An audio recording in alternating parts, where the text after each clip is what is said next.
我天生不孕，婚后3年无所出。夫君为了迎娶有孕的外室，一纸休书将我扫地出门。可二嫁给绝嗣世子3个月后，我却意外怀上了龙凤双胎。婉意，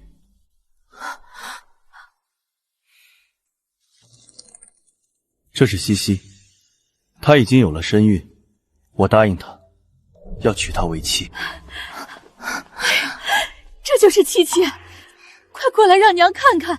哎呦，我的乖孙，好好好，我们沈家的香火就指望你了。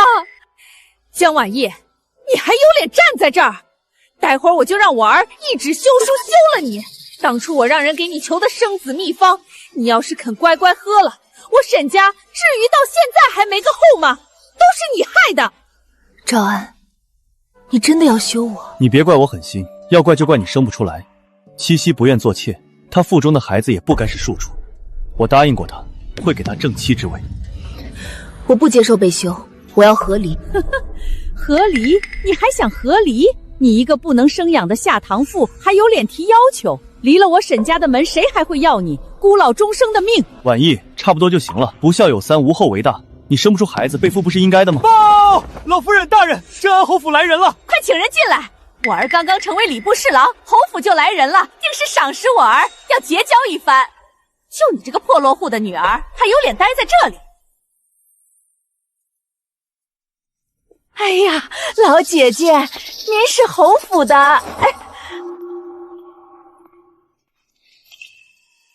请问，可是江婉意江姑娘？我是。老奴是镇安侯府的1等办事嬷嬷，奉我家老夫人之命，前来替我家世子求娶姑娘。你说什么？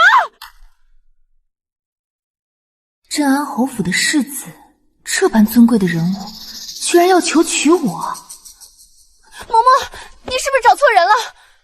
江婉意是个不能生育的，侯府怎么会要她？这定是弄错了，她怎么配得上？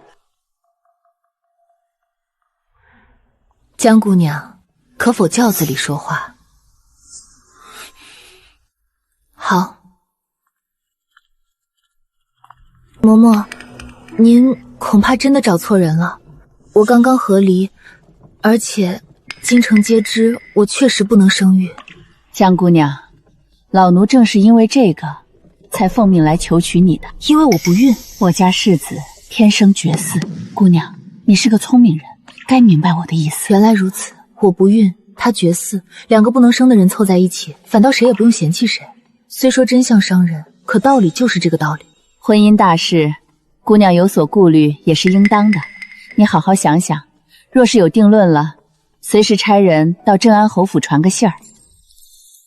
我一个无处可去的下堂妇，他一个需要正妻的绝嗣世子，我俩不能生的搭伙过，倒是谁也不用嫌弃谁，至少不用因为生不出孩子被丈夫嫌弃，婆母搓磨。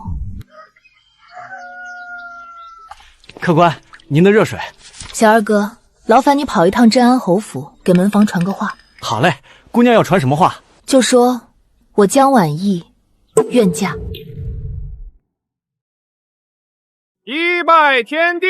没想到世子府娶我一个2嫁女，竟然如此庄重。二拜高堂！只是不知道我家的这位世子是不是位良人。夫妻对拜，送入洞房。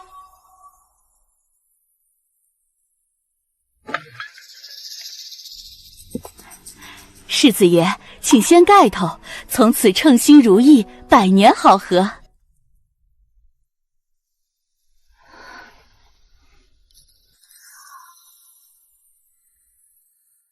你就是世子陆燕。传闻中镇安侯府的世子陆燕不是个病入膏肓，随时会咽气的病秧子吗？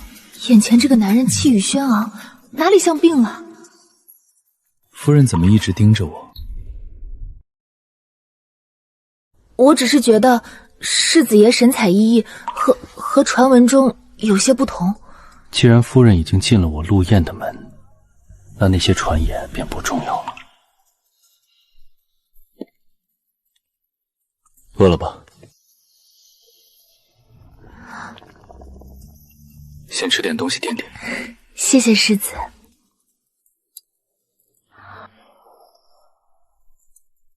叫夫君就好，或者是阿燕。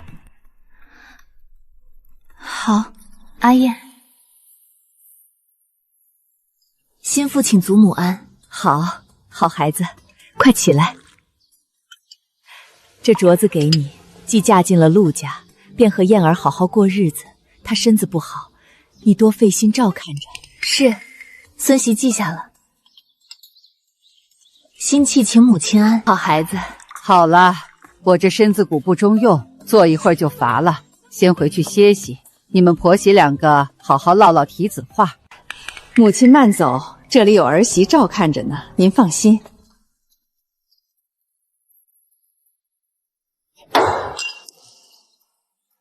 听说你是被沈家休了的。回母亲，是和离。哼，和离和休有什么区别？反正都是被赶出来的。不过没关系，我们家燕儿她的身体情况你也是知道的，你们俩倒刚好凑成一对，绝配。母亲要是没有别的吩咐，我便先回去了。走吧走吧，看着就让人心烦。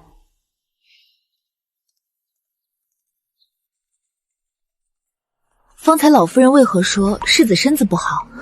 世子11岁那年不小心落水，落下了病根，从那以后身体就一直不太好。落水？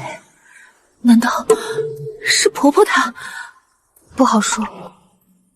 陆燕5岁就失去了母亲，摊上这样一个面慈心苦的继母，她小时候该过得有多苦？是，阿燕，你回来了。今天去敬茶，他有没有为难你？没有，老夫人在呢，母亲待我也算得体。这几年我承袭了世子之位，在朝中任职，他收敛了很多，不敢在明面上动手。可即便如此，他的手段还是层出不穷。婉意，你放心，我绝对不会让他有机会朝你下手的。日子一天天过去，上天还是眷顾我的，二嫁之身却摊上了一个好人。嫁入沈家3年，我病得起不来床，沈兆成都从未问过一句。可我如今不过咳嗽几声，阿燕便为我煮了雪梨羹。今天可是上元节，我早早就想好要去看灯会了，谁知不仅染了风寒，还崴了脚，如今是动都动不了了。上来。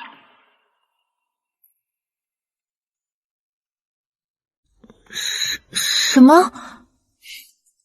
我背着你去。这怎么行？丫鬟们还在旁边看着呢。那有什么？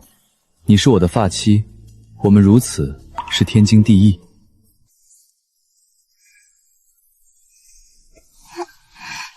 抱稳了，夫人。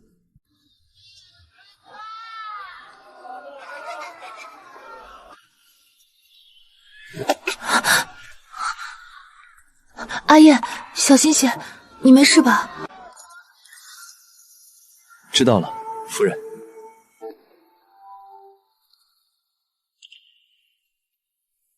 我的心怎么跳得这么快？我好像真的喜欢上这个人了。婉意，燕儿可是朝中重臣，你不仅不体恤她事务繁忙，还拉着她一起出去胡闹。哼，你腿都伤了还不安生，成何体统？多谢母亲关心，只是此举并非婉意的主意，是我非要带她出去。爱护发妻是侯府这么多年来教给我的，儿子不觉得有什么不妥。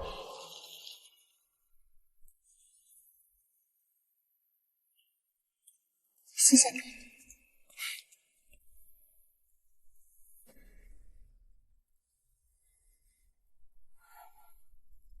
脚踝已经上过药了，你早点歇息。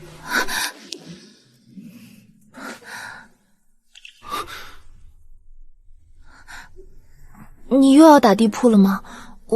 我们还没有。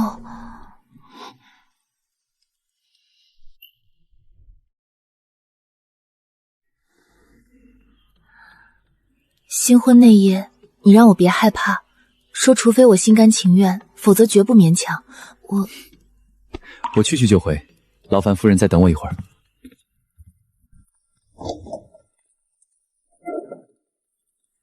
阿燕怎么还没回来？莫非她不愿与我，还是不能？抱歉，让你久等了，快看看这是什么？今天是我的生辰。傻瓜，连你自己的生辰都忘了。加入沈家3年，沈兆安从未费时间给我过生辰，他母亲也不允许。张口闭口都是他儿子要考取功名，我忍了1年又1年，劝自己要识大体。可他金榜题名后的第一件事，便是养外室，休了我。可如今，这面是你做的？做的有些仓促，不知道合不合你的口味。你的手怎么受伤了？没什么，快尝尝。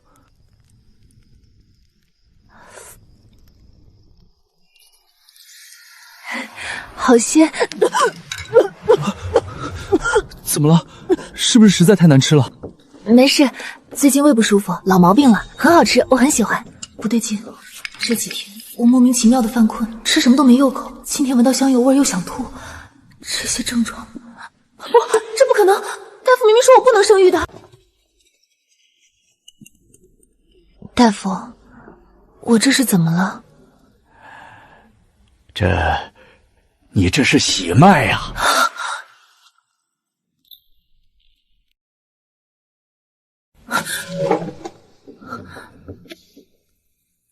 是不是看错了？不可能，老夫行医几10年，还不至于糊涂到这个地步。大夫，您再仔细瞧瞧，曾经被断言终身无法生育，而且我家夫君他的身体也根本无法让人受孕。姑娘，喜脉再好诊断不过了，就算是初学者也不可能看不出来，你确实有了身孕，而且从脉象上看，胎象稳固，一切正常。去抓几副安胎药吧。多谢大夫，这是您的诊金。怎么会这样？我分明不能生育，沈家也因此休了我，而阿燕她全府上下都知道她身子有揣，今生也不可能有孩子。那这个孩子究竟是怎么来的？那是赵氏身边的大丫鬟翠萍，我几次去给赵氏请安，翠萍都在旁边盯着。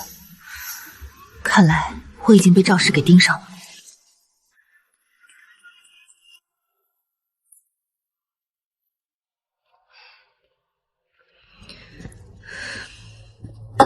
婉意，你这出门是去了哪里？随便逛逛。是吗？我怎么听说你去的是医馆呢？夫人，这是奴婢在医馆从大夫桌上亲眼看着抄下来的药方，上面正是世子妃的名字。这方子分明是安胎药。江婉意，你好大的胆子，嫁进我们侯府3个月，竟然怀了野种！世子妃竟然背着世子偷人？就是啊，世子爷对她那么好，她怎么能做出这种伤风败俗的事？我没有做任何对不起侯府、对不起世子的事。证据确凿，你还敢狡辩？母亲为何一口咬定我的孩子是野种？世子天生绝戏，这是全侯府、全京城都知道的事。你现在肚子里有了孩子，不是偷人是什么？说，那个奸夫是谁？是不是你们沈家的马夫，还是街上的泼皮？你血口喷人！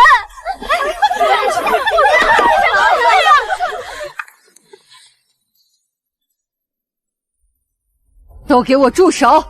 吵吵闹闹的，成何体统？母亲，您可算来了！这江婉意不守妇道，竟然怀了别人的孽脑，这可是丢尽了我们侯府的脸面啊！婉意，你跟我说实话，这到底是怎么回事？你真的有了身孕？祖母待我恩重如山，如今翠姨连药方都拿到了，我根本瞒不住。我不想骗祖母。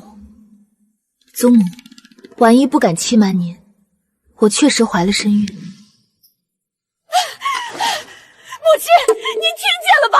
她自己招了！我发誓，我绝对没有做过任何对不起陆燕的事情。这个孩子绝不是野种。笑话，真是天大的笑话！世子的身体是个什么状况，太医早就下了定论。我这个当母亲的难道不知道吗？世子陆燕天生绝嗣，根本不可能有子嗣。江婉意，你怀了孕，却说没背叛世子，难道这孩子是凭空变出来的吗？够了，婉意，你看着我。刚才母亲和祖母说的，可是真的？你当真怀了身孕？阿言，是真的，我确实有了身孕，但我没有。婉意，太医早就断言，我这辈子绝不可能有子嗣。你肚子里的孩子究竟是谁的？我该怎么解释？我明明只有过阿燕一个男人，为什么会怀孕？燕儿，你还问她做什么？这女人都默认了，还能是谁的孩子？依我看，不是府里的马夫，就是哪个下的侍卫。母亲，这女人背着燕儿在外面偷人，怀了野种，丢尽了我们镇安侯府的百年名声。依家法，就该把她塞进猪笼，拉去陈塘，以正家风。我没有！阿言，你当真不相信我吗？我江婉意自嫁入侯府，除了你，从未跟任何男子有过逾矩之许。没和别人勾结，那孩子是从天上掉下来的？都到了这个地步，世子妃居然还敢嘴硬。就是偷了汉子还不承认，呸！你们两个还愣着干什么？还不快上去按住这妇，把他给我捆了！是，夫人。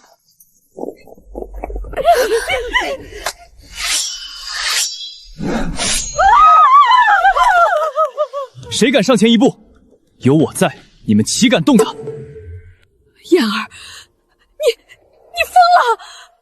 你居然为了这个不道夫的女人对府里的奴才动刀！你不要被这个女人骗了！退后！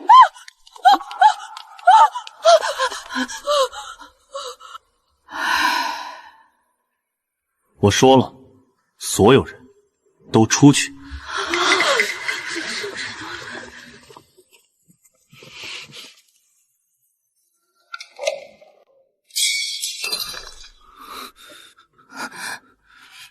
你不必和我道歉，这件事不怪你。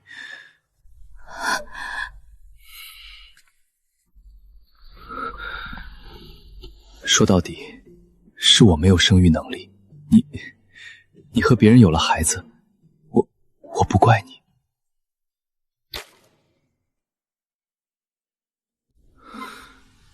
这个孩子，我会当做自己的亲生孩子来养，对外就说是我们两个的孩子，你不用担心。阿燕到现在还是以为我背叛了他，可他非但没有责怪我，反而主动揽下了所有的责任。阿燕，你能不能听我说几句话？我没有偷人，我可以对天发誓。婉意，你不必为了安慰我，特意编造这样的话。我说的不是安慰的话。阿香，你先别急着替我承担责任，你给我一点时间，让我先去查清楚，好不好？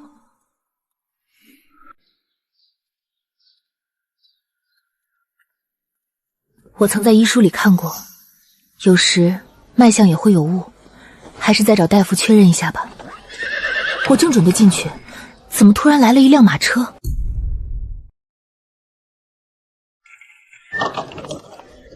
这女子虽然遮了脸，但那纤腰楚楚的身形，还有那刻意做作的走路姿态，我便是闭着眼睛都能认出来，是沈兆安刚扶正的外室柳穗溪。她怀着身孕，鬼鬼祟祟来这里干什么？等了1刻钟，他们终于出来了。瞧那丫鬟眉蒙面纱，神色竟如此慌张，手里还死死攥着药。柳西西这胎定有古怪。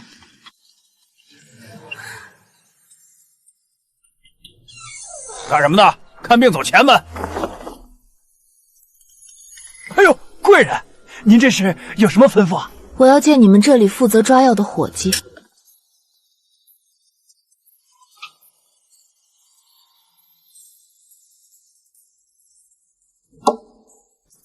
姑娘，您找小人有什么事儿？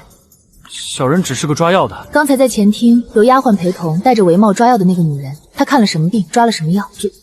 客人的隐私，医馆规矩是不能……只要你如实说，这锭金子就是你的，天知地知，你知我知。姑娘，刚才那妇人，她抓的是让脉象显小1个月的药。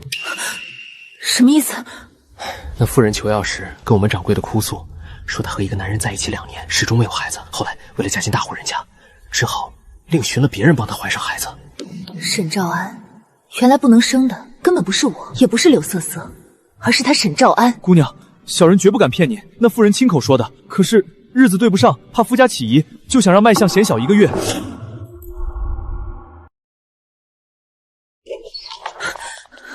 世子妃，您可算出来了，是不是那大夫胡说八道了？傅灵，我没病，大夫也没胡说，我知道真相了。原来柳思思早就和沈兆安认识了，只比我晚了1年啊。那柳夫人怎么整整2年？她待在沈兆安身边，也一样没有怀上孩子。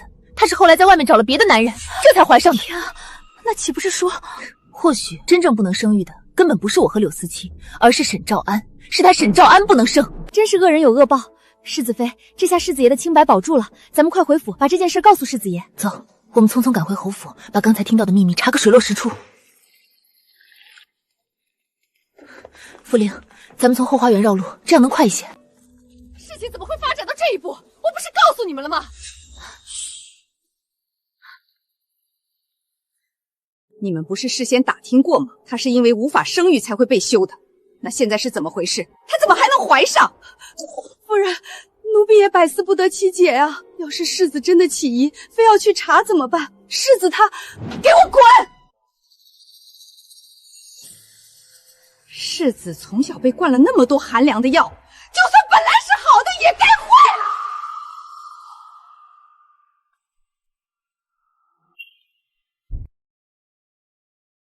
我花了那么多心思，不就是怕她有后吗？谁知道这个二嫁女，明明大家都说她不能生，她偏偏怀上了。这下我的计划全被打乱了。原来如此，阿燕并不是天生绝死，而是赵氏想害她，从小给她下药，自以为得逞后，又收买大夫编造她绝嗣的谎言，好让她的亲生儿子继承世子之位。可她万万没想到，我能生，阿燕也有生育能力。谁在那儿？不好，被发现了，快走！世子妃，您怎么了？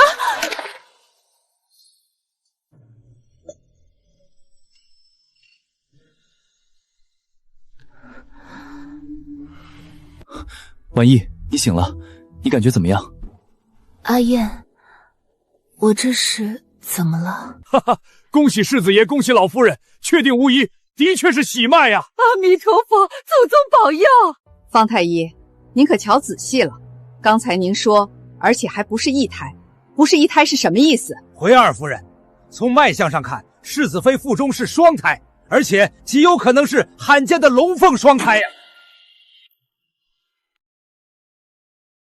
说恭喜还是早了，我们家燕儿根本不能生育，这女人怀的定是别人的孩子。老儿媳妇儿，你当着方太医的面胡说八道些什么？既然二夫人话从何有疑虑，老夫不如顺便给世子爷把个脉，一看便知。世子的身体一直是梁太医诊断，就不劳烦方太医了。你擅长妇科，世子爷是男子，你如何看得了男子的病症？劳烦方太医了。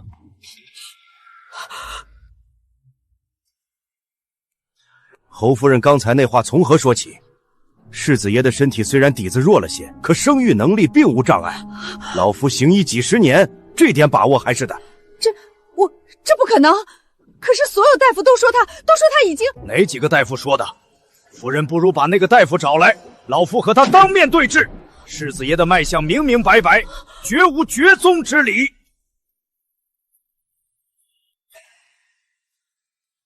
方太医，可是还有何不妥？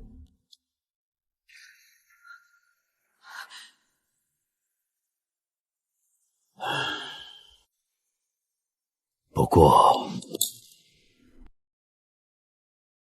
世子脉象里有寒凉之气的残留，像是小时候被人用过什么药。好在用量不大，没有伤及根本。方太医，此外何意？你们都看着我做什么？我是他的母亲，自然希望他好好的。婉意，对不起，我差点误会了你。阿燕，没事的，只要你相信我，比什么都重要。世子妃，这是给您开的安胎药，好好静养，定能保你们母子平安。老夫告退。世子爷，老夫人，侯爷有令，查封二夫人院落，将赵氏即刻押下去关押审问。放开我！我是他的母亲！侯爷，救我呀！祖宗保佑，真是祖宗保佑啊！我们陆家终于有后了。婉意，你可真是我们陆家的大功臣。阿言，我在，怎么了？我们不是一直没有同房吗？这孩子到底是怎么来的？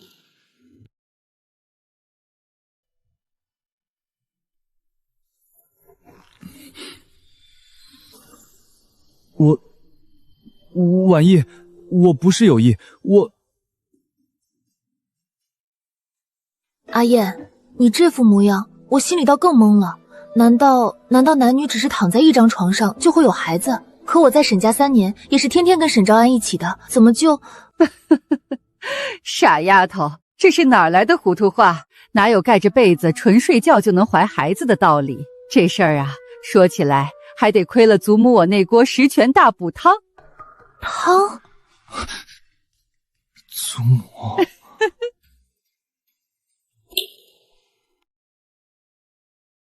你们成亲头1个月，我就瞧出不对了。表面上和和蜜头，相敬如宾，可燕儿天天夜里在外间打地铺，半分不肯逾矩。你又是个心性软的，从前受了委屈，便事事守着礼序，不肯先松半分。我这老婆子急着抱重孙，总不能看着你们2个就这么耗着吧？我便吩咐厨房慢火炖了4个时辰的当黄芪羊肉汤，又把我私藏的那盒温阳和血的药粉悄悄兑了2碗，都是温和的料子，不伤身子，就是帮你们推一把。当归黄芪羊肉汤，药粉，我想起来了。婉意呀，你瞧你身子瘦，气血弱，这汤大补，快多喝点。谢谢祖母，这汤真好喝。你天天泡在衙门里，熬得脸白如齿，快把这碗也给我喝了个干净。天哪，我想起来了，那晚喝完汤回去，阿燕她浑身烫得像一块炭。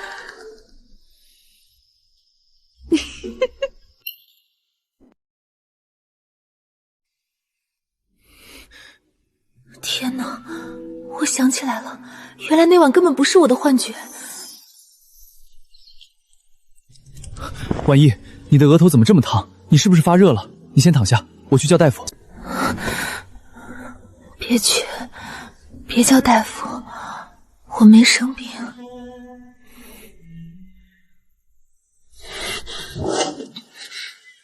第二日天不亮，我睁开眼，里间整整齐齐，你早已穿戴好，坐在外间看书，连衣衫都一丝不苟。我还以为那只是我做的一场荒唐春梦，羞得再也没敢提半个字。原来那真的不是梦。我就知道这汤一下肚，保准成。你是没瞧见，第二天天不亮，这孩子就跑到我寿安堂廊下站着，支支吾吾半天，脸比你现在还红。跟我说怕你醒了生气，说他趁人之危对不起你的信任，死活不肯跟你坦白，天天在我跟前愁眉苦脸的，问我怎么跟你赔罪才好。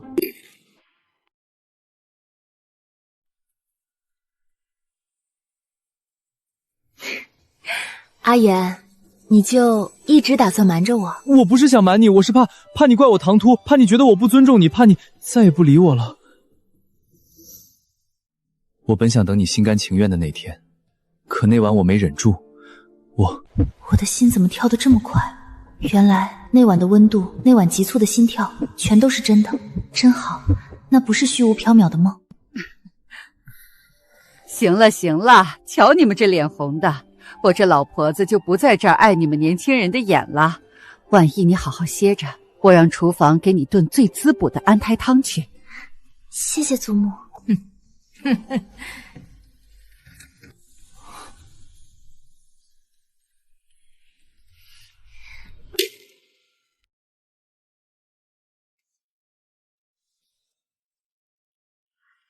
加入沈家3年，我只尝过苦楚与冷眼，却从未想过，原来被一个人疼惜、爱慕，是这般甜到胸口发张的滋味。婉意，你当真不生我的气吧？你呀，婉意，往后余生，我定护你，宠你，绝不再让你受半点委屈。阿燕，有你真好。3年不孕，被嘲笑，被休弃，人人等着看我笑话。我以为我这辈子注定要孤苦一生，再也不会有孩子了。可命运兜兜转转，却把最好的一切都捧到了我面前。这都是你应得的，婉意。苦尽甘来，咱们的日子往后还长着呢。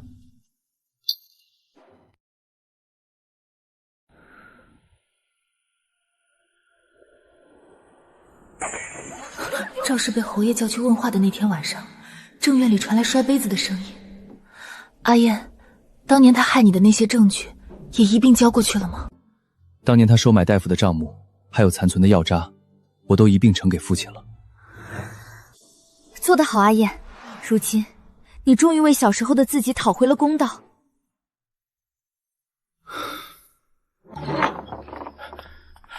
启禀世子、世子妃，半个时辰后，侯爷派身边的人来传话，说赵氏已经招供了。招供了？他都交代了什么？回世子妃，那些年他如何在世子您的饮食中下药，如何收买大夫编造世子您绝嗣的谎言，如何撺掇侯府求娶您这个不能生育的女人，桩桩件件，赵氏都交代得清清楚楚。父亲打算如何处置？侯爷震怒，侯爷已经写了休书，要将赵氏送入大牢，事后并遣送回娘家。我没有功劳也有苦劳，求求您了，就饶了我这一次吧。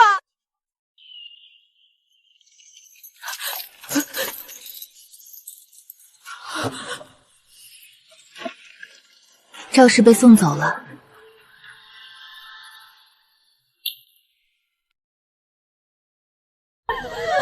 侯爷有令，赵氏院落彻底查封，贴身丫鬟一律发卖，任何人不得求情。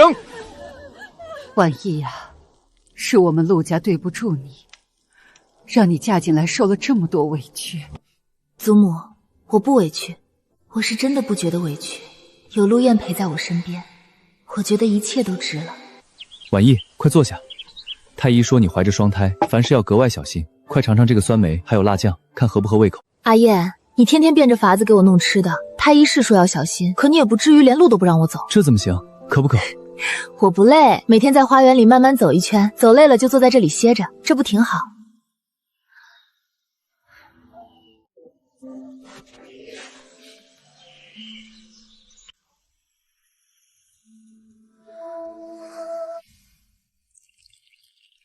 阿燕这家伙真是越来越细心了。启禀世子妃，门口突然有一位自称姓柳的夫人求见。姓柳的夫人，柳七切，哼，带她进来吧。是。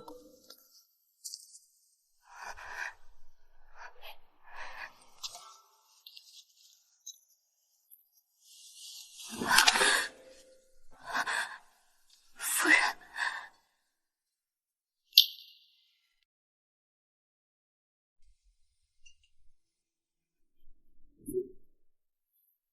你来做什么？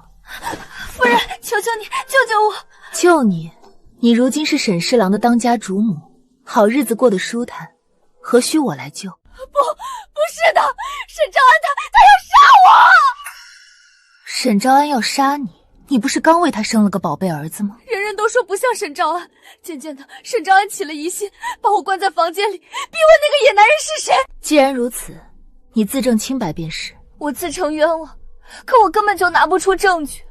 沈昭安一怒之下就对我动了手，他天天打我，要我给他一个说法。天哪，这下手也太狠了！夫人，我知道我错了，我真的知道错了。我之前不该抢你的位置，不该嘲讽你，可我的孩子是无辜的，求求你，救救我，救救我的孩子！当初他依仗着肚子在沈家耀武扬威，逼我退位的时候，可曾想过会有今天？夫人，算我求你了，只要你肯伸出援手，我这辈子做牛做马报答你。你口口声声让我救你，可清官难断家务事，我能怎么救你？沈昭安怕镇安侯府，只要侯府的人说一句话，他不敢动我。夫人，你帮我传句话就行，就说这个孩子是侯府要保的，他就不敢下手了。拿侯府的名头去保你，柳深思，你凭什么？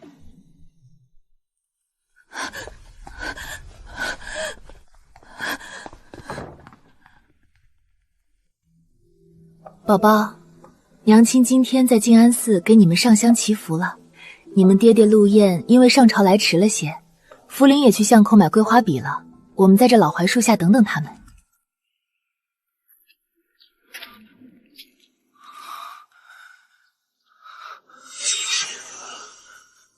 婉仪，我总算等到你了。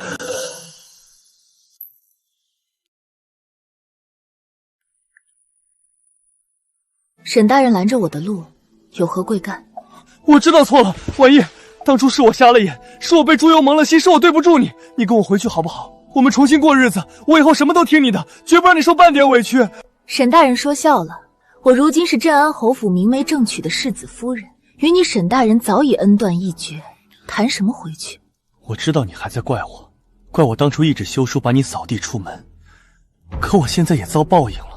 我偷偷找了7、8个名医，换了无数药方，个个都说是我身子有问题，这辈子都不可能有孩子了。原来3年无所出的人不是你，是我沈昭安，是个绝嗣的废人。江家世代行医，你当初定然早就知道了我的身体状况，是不是？你只是一直没有揭穿，只是给我留着体面，对不对，婉仪？沈大人太看得起自己了，我只当自己福薄，可从没想过，堂堂探花郎，连自己身子什么样都拎不清。不止这个，柳申熙那个女人，她肚子里的孩子根本不是我的，她怀不上，就找了别的男人借种。她前阵子还偷偷给奸夫写信，要带着孩子私奔，结果那孬种直接把信送到了我手上。我当场抓了他现行，把他和那个野种一起赶出了沈家。如今全京城都在看我的笑话，婉仪，只有你是真心我待我的。真心待你？当初你递休书的时候，怎么不想想我真心待你？当初你和娘指着我鼻子骂我不下蛋的时候，怎么不想想我真心待你？沈昭安，你如今众叛亲离，全是你自己选的路，活该！我活该，我活该！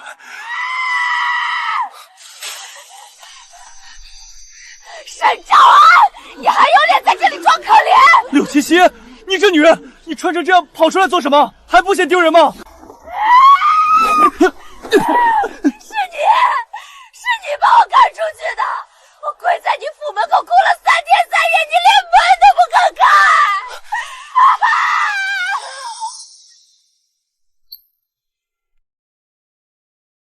你还有脸来？你不守妇道，怀了不知哪来的野种骗我，我没打死你就算客气的。野种，我的孩儿没了，病死了。我找那个男人要银子给孩子治病，结果他早就带着我攒的所有银两跑了，连个人也都找不到。我眼睁睁看着孩子在我怀里断了气。沈昭安，这都是你害的。要是你不赶我们母子出门，我的孩儿怎么会死？我杀了你，给我孩儿偿命！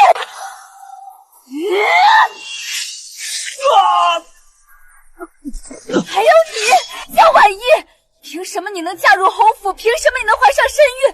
凭什么你过得这么好？都是你毁了我的一切！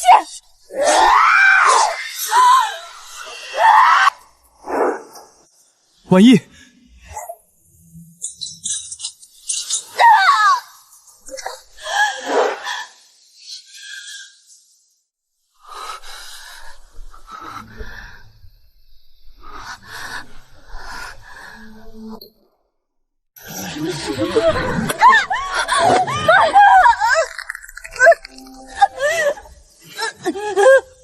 敢动我的人，你活腻了。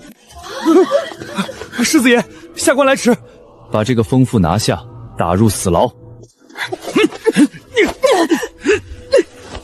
救命啊！救命啊！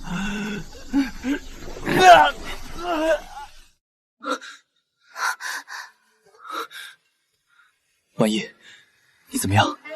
有没有伤到？肚子疼不疼？我没事，阿爷，你别担心，还好你来了。我听说你一个人出来上香，放心不下，下了朝就一路赶过来的，都怪我没陪着你，吓着了是不是？有你在，就不怕了。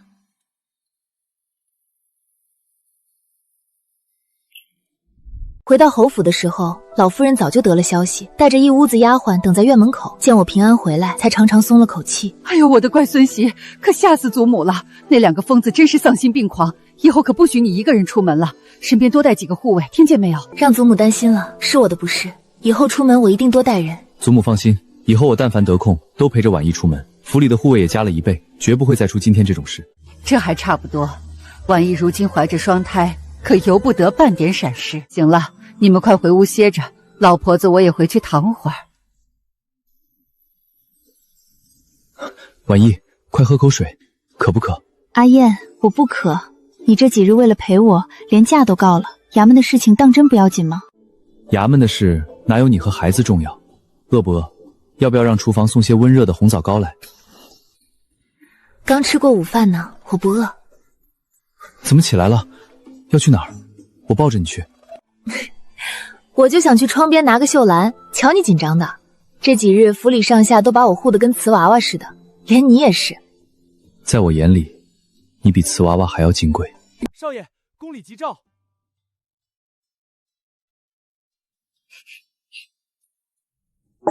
夫人，您今儿心情倒是好，奴婢还以为您要受惊吓呢。没半点关系了，他们的路是自己选的，下场也是自己挣的，不值得我费半分心思。夫人心胸开阔，是奴婢多虑了。前尘往事早已翻篇，我眼下要顾的是怀里的安稳，是腹中的孩子，是身边的人。至于那些烂人烂事，早就该随风散了。婉意，刚才门房送进来一封信，说是给你的，上面是沈兆安的笔记。是他的字，不用拆了，直接拿去烧了吧，没得脏了地方。看看也无妨。婉意，我知道错了，当初是我瞎了眼，我不该听信谗言休了你。我现在才明白，这个世上只有你是真正对我好的人。求求你见我一面，哪怕只是说几句话，我也感激涕零。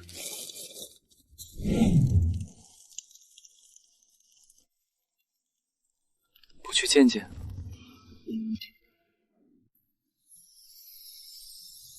好啊，你都学会调侃人了。算了，夫人还是不要去了。要是她巧舌如簧了，把你闹我怎么办？我可不想当寡妇，夫人可要可怜可怜我。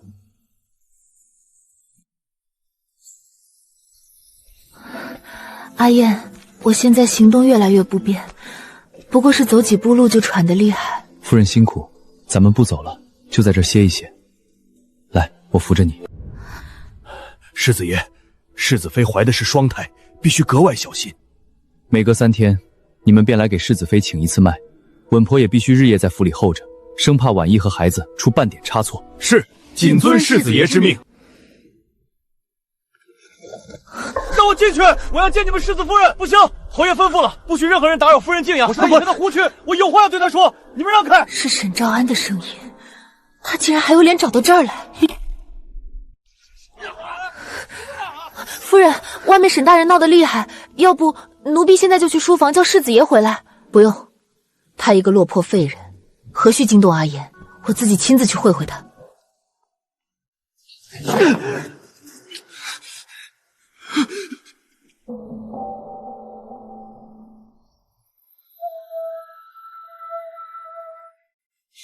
婉意，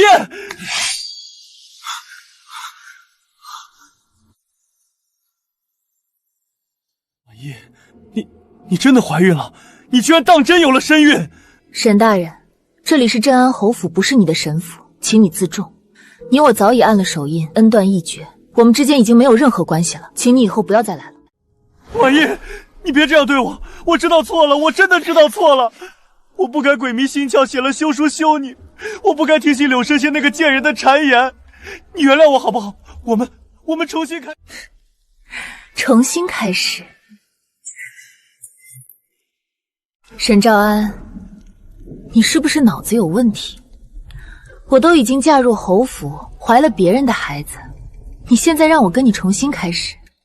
我不在乎，我不在乎你怀了谁的孩子，只要你肯回到我身边，我可以当什么都没发生过。真的，婉意，你相信我，我甚至可以把你的孩子当做我的亲生骨肉来对待，只要你跟我回去。他们有自己的亲生父亲，为什么要认你当父亲？沈大人，你区区一个侍郎，难道比镇安侯府世子的名头还要大？沈兆安，你听好了，我江婉一这辈子、下辈子、下下辈子都绝对不会再跟你扯上半点关系，请你立刻从这里消失。婉一，咱们3年的夫妻情分，你当真如此狠心？来人，送客。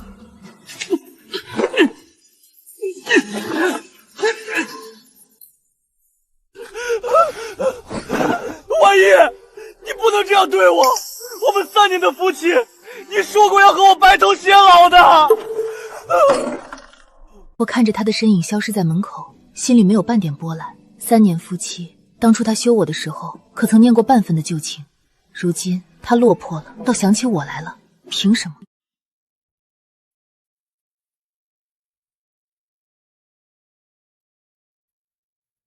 婉一，把这口药喝了，慢点，小心烫。太医说了，你如今临近生产，连多走一步路都要格外注意。相公，你这唠叨劲儿，倒像我娘似的。娘，您别这么紧张。我这不是心疼你和孩子，盼着你们平安。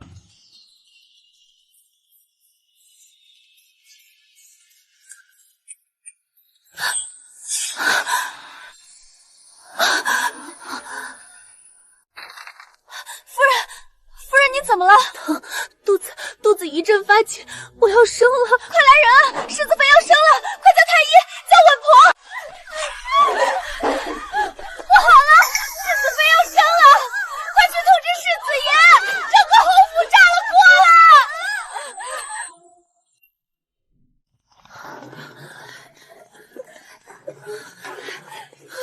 热水，快把干净的剪刀和棉布拿过来，一样样送进来。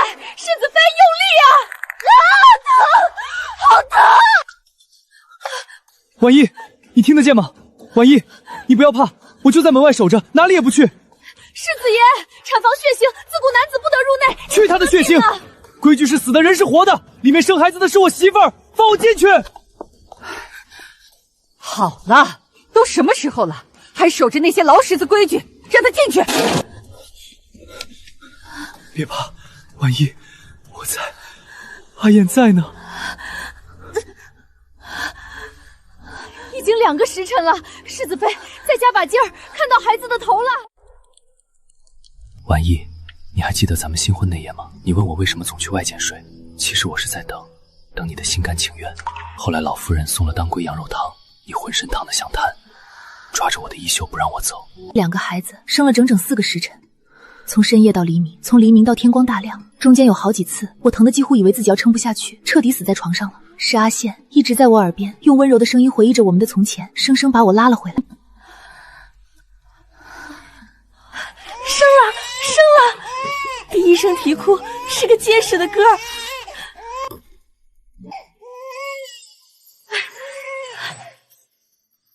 是小世子，哎呦，长得可真俊！恭喜世子爷，恭喜世子夫人，儿女双全，是个千金啊！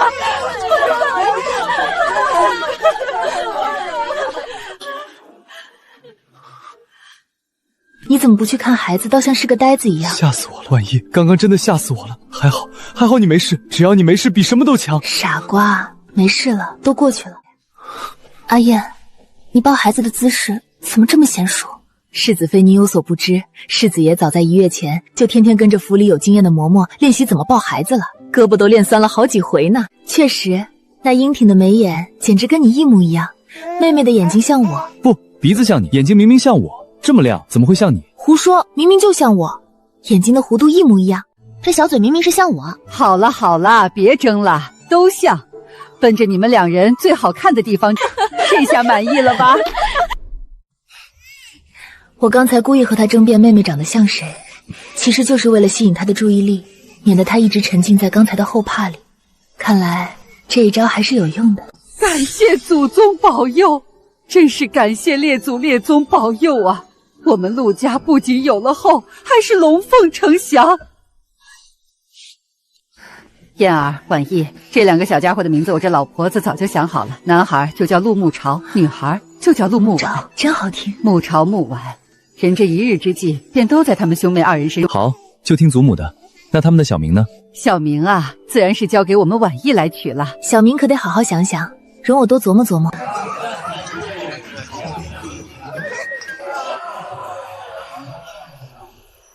哎呀，个个长得真像世子爷，这姐儿像世子夫人，真是金童玉女啊！龙凤胎可是好彩头，镇安侯府这是要大兴旺了！恭喜老夫人，恭喜世子爷、世子妃！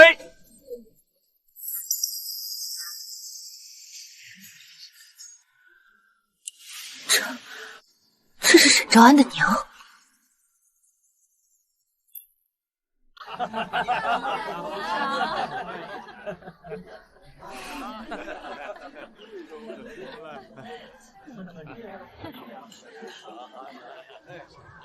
不必过去了，让人把他赶走吧。好，听夫人的。事情已经过去了，我虽然已经不恨了，但并没有大度到可以原谅他们的地步。有些事过去了就是过去了，有些人不值得再多看一眼。阿燕，1年前的今天，我和你拜堂成亲，没想到1年后的今天，我们已经儿女双全。其实，拜堂那日，并不是我第一次见你穿嫁衣。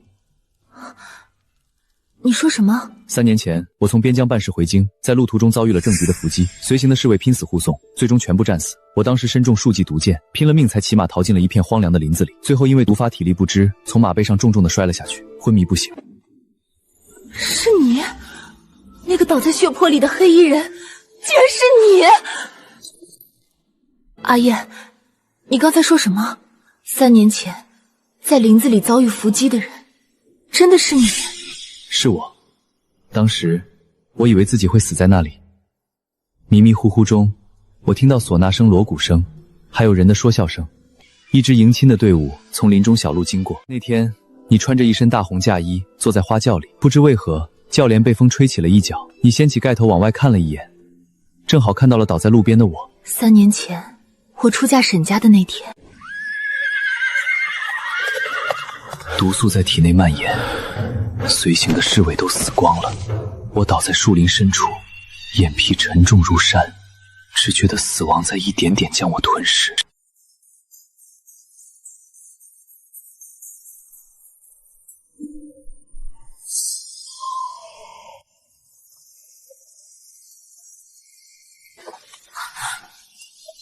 停轿，快停轿！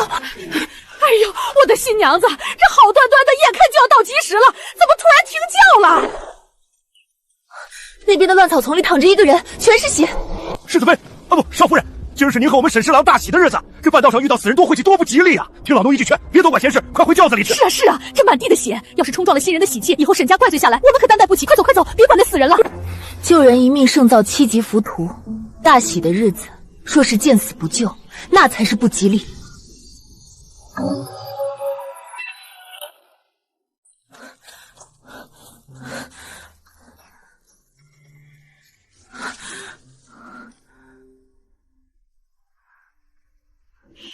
还有气，只是中了剧毒，再不救他就来不及了。哎呦，新娘子，你的手那可是大红嫁衣啊，怎么能沾上死人的血？沈少爷要是知道了，定要怪罪你不安分。闭嘴！江家世代行医，在我眼里只有活人和死人，没有晦气不晦气。阿福，过来帮我扶着他。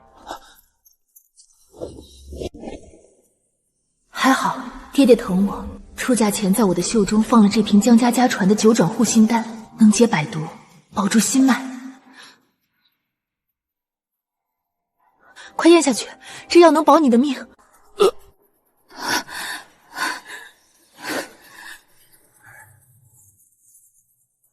新娘子，吉时真的要过了，轿夫们都在催了，沈家的大门可不等迟到的新娘，您再不走，我们可就把你丢在这儿了。阿福，我不放心他，我留下你照顾他，等他醒了，你再回沈府找我，听明白了吗？大小姐放心，奴才一定守着他，绝不让他再出意外。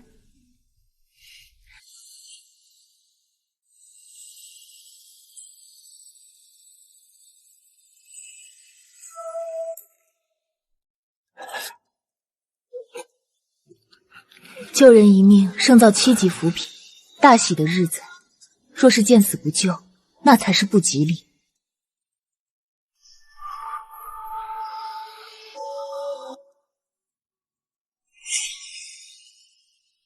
是你救了我。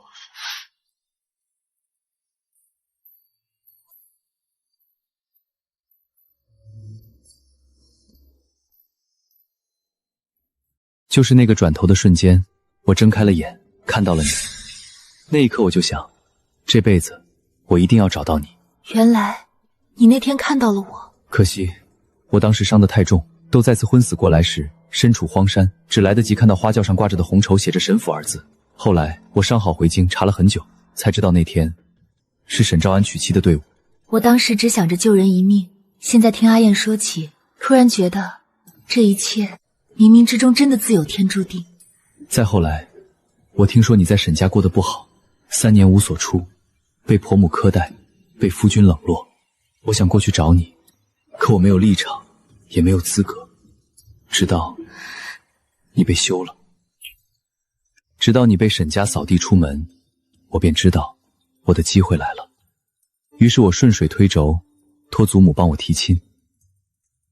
等了3年，终于等到了你。你怎么不早说？要是你早些告诉我这些，我说不动。夫人，如果我当时去抢婚，沈兆安怕是要气疯，而且我们的孩子现在怕是都会跑了。好啊，你现在也当一回抢婚的登徒子了。唉，下辈子绝对不当谦谦君子了，也当一回抢婚的登徒子。